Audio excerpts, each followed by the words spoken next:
Chance and random number generators are no match for a good pocket full of dice. GameMasters here, and today we're going to check out exactly how the new Marvel Multiverse role-playing game's D161 dice rolls will work.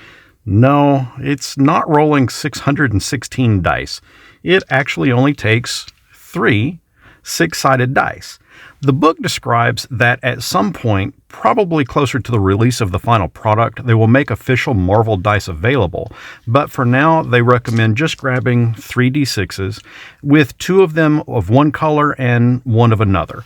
I've got 2 traditional 6-sided die and 1 red, so for my example today, I'm going to use these. The red die is going to represent the Marvel die, and I'll explain what that does in just a moment. The book states to roll your 3 dice, add up the numbers, and go from there. You just roll them and add them up. It then states that there are 2 exceptions, a fantastic roll and a botched roll. If you roll a 1 on the Marvel die, we'll do the red one, that's the Marvel die, and anything other than a pair of 1s on the other dice, that's a fantastic roll. Count the Marvel die as a 6 and add the other 2 dice to get your result. A roll of a 1 on the Marvel die and a 6 on the other dice is an ultimate fantastic roll of 18. Even better than rolling 3 regular 6s.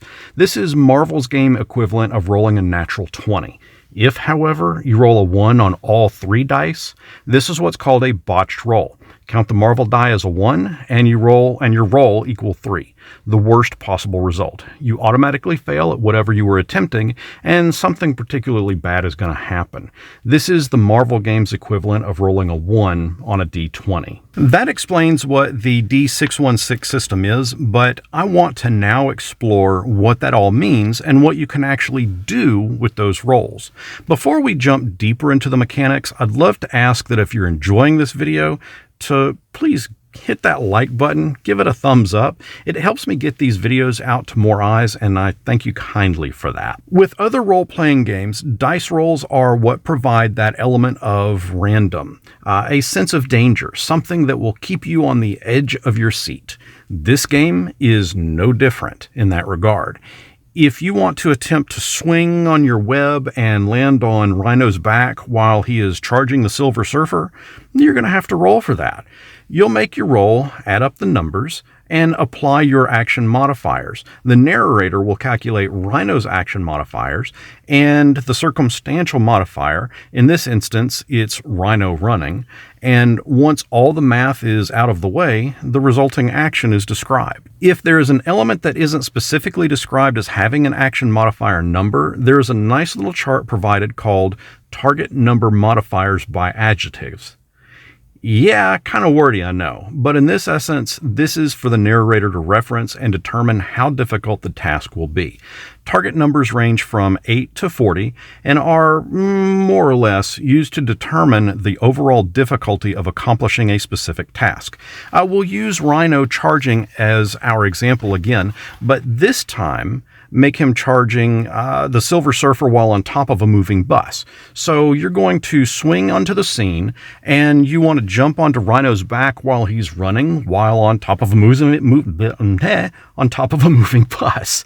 I'd rank that at a difficult adjective, which gives a +4 modifier. You make your roll, I calculate Rhino's, and we'll add that difficult adjective, and we will determine if you made it or not.